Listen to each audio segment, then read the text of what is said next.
ஒரு அரசியல் கட்சியின் தலைவராகவோ அல்லது பிரதமர் வேட்பாளராகவோ இருப்பதை விட அனைத்து மலாய் மக்களையும் ஒன்றிணைக்கும் திறனே முக்கியம் என்று முன்னாள் பிரதமர் டாக்டர் மகாதீர் முகமது கருத்து தெரிவித்துள்ளார். பிரதமராக ஆவதற்கு ஒரு கட்சியின் தலைவராக இருப்பது அவசியம் என்று கூறும் தலைவர்களை அவர் சாடினார்.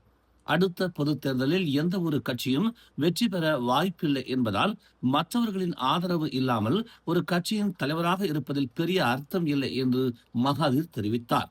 நீங்கள் பொது தேர்தலில் வெற்றி பெறவில்லை என்றால் உங்கள் கட்சியின் ஆதரவு இருந்தாலும் கூட பிரதமராக உங்களுக்கு வாய்ப்பே இல்லை என்று அவர் கூறினார். அனைத்து மலாய் மக்களும் ஒன்றுபட்டால் தங்களை பிரதிநிதித்துவப்படுத்த அவர்கள் தேர்ந்தெடுக்கும் நபரே பிரதமராக இருப்பார். அப்போது ஒரு கட்சியின் தலைவராகவோ அல்லது ஒரு கட்சியின் பிரதமர் வேட்பாளராகவோ இருப்பதில் எந்த பயனும் இல்லை என்று அவர் கூறினார். மகாதீர் எந்த கட்சியையும் குறிப்பிடவில்லை என்றாலும் அவர் பெசாத்து கட்சியையும் அதன் தலைவர் முஹிதீன் யாசினையும் குறிப்பிடுவதாக புரிந்து கொள்ளப்படுகிறது. மகாதீர் 2016 பெசாத்து கட்சியை அதன் தலைவராக இணைந்து நிறுவினார். மேலும் 2020 கட்சியில் இருந்து நீக்கப்பட்டார்.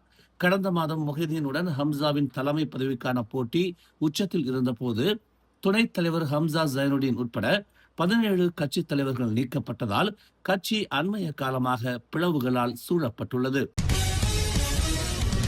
பினாங்கு ஜார்ஜ்டவுன் பகுதியில் உள்ள ஒரு கல்லறையில் தகாத செயல்களில் ஈடுபட்டதாக குற்றவாளிகளாக அறிவிக்கப்பட்ட ஒரு ஜோடி தங்களின் தண்டனைக்கும் தீர்ப்பிற்கும் எதிராக உயர்நீதிமன்றத்தில் மேல்முறையீடு செய்துள்ளனர்.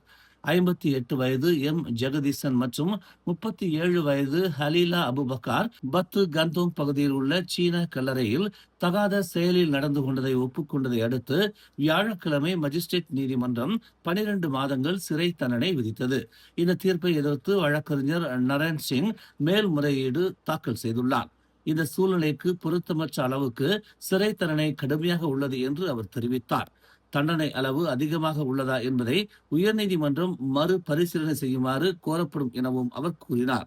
அந்த இருவர் தொடர்பான கோரிக்கை மனுவில் ஜெகதீசன் குடும்பத்தின் ஒரே வருமான ஆதாரமாக இருப்பதோடு பக்கவாதத்தால் பாதிக்கப்பட்ட மனைவி மற்றும் 2 குழந்தைகளை பராமரித்து வருகிறார் என்றும் ஹலீலா வேலை இல்லாமல் குடும்பத்தினரின் உதவியில்தான் வாழ்ந்து வருகிறார் என்றும் தெரிவிக்கப்பட்டுள்ளது. இந்த வழக்கு கடந்த ஞாயிற்றுக்கிழமை காலை பத்து கந்தோங் கல்லறையில் ஒரு ஜோடி பாலியல் செயலில் ஈடுபட்டதாக காட்டும் வீடியோ சமூக வலைதளங்களில் பரவியதை அடுத்து வெளிச்சத்துக்கு வந்தது.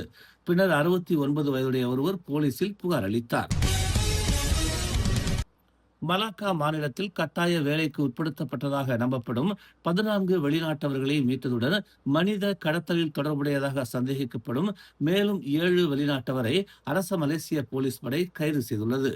மீட்கப்பட்டவர்கள் 25 முதல் 36 வயதுக்கு உட்பட்டவர்கள் என்றும் அவர்களில் பிலிப்பைன்ஸ் நாட்டைச் சேர்ந்த 7 ஆண்கள் மற்றும் 6 பெண்கள், மியான்மர் நாட்டைச் சேர்ந்த ஒரு பெண் அடங்குவர் என்றும் மலாக்கா மாநில போலீஸ் தலைவர் ஜூல் கைரி முக்தார் தெரிவித்தார்.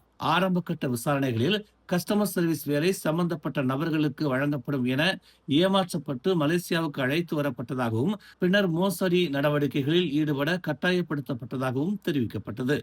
மேலும் அவர்களிடம் கடன் பிணை முறையில் கட்டுப்பாடு செலுத்தப்பட்டதாகவும் அவர்களது பாஸ்போர்ட்டுகள் பறிமுதல் செய்யப்பட்டு வெளியே செல்ல அனுமதி மறுக்கப்பட்டதாகவும் அதிக நேர வேலை செய்ய கட்டாயப்படுத்தப்பட்டதாகவும் போலீசார் தெரிவித்தனர். இதற்கிடையில் 19 முதல் 38 வயதுக்கு உட்பட்ட 7 பேர் கைது செய்யப்பட்டுள்ளனர்.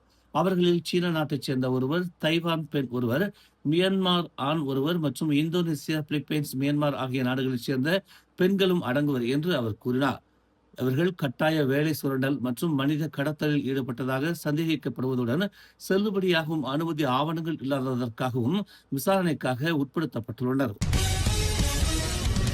மலேசியா மற்றும் இந்தோனேசியா ஆகிய 2 நாடுகளும் மத்திய கிழக்கு மோதலை தணிக்க தூதரக முயற்சிகளை அதிகரிக்கவும் பொதுமக்கள் பாதுகாப்பை உறுதி செய்யவும் அமைதியான மற்றும் நிலையான தீர்வுக்கான பேச்சுவார்த்தைகளுக்கு வழிவகுக்கவும் ஒப்புக்கொண்டுள்ளதாக பிரதமர் டதஸ்ரீ அன்வார் இப்ராஹிம் தெரிவித்துள்ளார். இது இந்தோனேசியா அதிபர் பிரபோவோ சுபியாந்தோ உடன் ஜகார்த்தா நகரில் நடைபெற்ற சந்திப்பில் விவாதிக்கப்பட்டதாக அவர் கூறினார். இந்த சந்திப்பு தற்போது உலகளாவிய ஆற்றல், பாதுகாப்பு மற்றும் பொருளாதார நிலைத்தன்மைக்கு அழுத்தம் கொடுத்து வரும் மோதலை சமாளிக்க பொதுவான நிலைப்பாட்டை உருவாக்க உதவியதாக அன்வார் குறிப்பிட்டுள்ளார். சுமார் 2 மணி நேரம் நீடித்த இந்த சந்திப்பில் உலகளாவிய விநியோக சங்கிலிகள் மற்றும் முக்கிய வர்த்தக வழித்தடங்கள், குறிப்பாக ஸ்ட்ரெய்ட் ஆஃப் ஹார்மோஸ் பாதிக்கப்படாமல் இருப்பதன் முக்கியத்துவத்தை 2 நாட்டு தலைவர்களும் வலியுறுத்தினர். மேலும் சர்வதேச தலைவர்களுடன் நடைபெற்ற பேச்சுவார்த்தைகள் குறித்து தாமும் தகவல் பகிர்ந்ததாகவும் உலகளாவிய தாக்கங்கள் குறிப்பாக ஆற்றல் மற்றும் பிராந்திய பாதுகாப்பு மீது கவனம் செலுத்தப்பட்டதாகவும் அன்வார் தெரிவித்தார். இம்மாதத்தின் தொடக்கத்தில் அமெரிக்கா மற்றும் இஸ்ரேல் மேற்கொண்ட தாக்குதல்களுக்கு பதிலடி கொடுத்த ஈரான் உலக எண்ணெய் விநியோகத்தின் சுமார் 20 விழுக்காடு கடந்து செல்லும் ஸ்ட்ரெய்ட் ஆஃப் ஹார்மோஸ் நீரிணையை மூடியது. இதனால் கச்சா எண்ணெய் விலை ஒரு பீப்பாய்க்கு $100 மேல் உயர்ந்துள்ளது. இவ்வார தொடக்கத்தில் தலைநகர் பசாசினி LRT ரயில் நிலைய கடையில் ரொட்டி வாங்கிக் கொண்டிருந்த போது ஒரு 11 வயது சிறுவனின் கன்னத்தில் அறையப்பட்ட சம்பவம் தொடர்பாக வேலையில்லாத ஒருவரை காவல்துறை கைது செய்தது.